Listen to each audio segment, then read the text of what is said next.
قاعده‌اش اینه که بگیم هر عرفی عرف خودشو داره. یعنی اگه یه شهر یه جوره، یه شهر یه جور، هر کدوم حکم خودشو داره.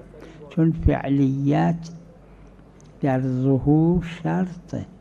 وقتی اگه توی یه شهر هست فعلیت تو این شهر، نه تو همه شهرها.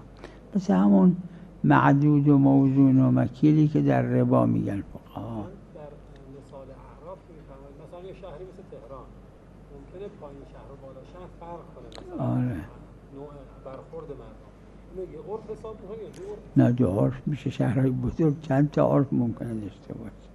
یعنی چون فعلیت ملاک ظهور فعلیته، وقت اینجا این فعلیت هست، اونجا این فعلیت.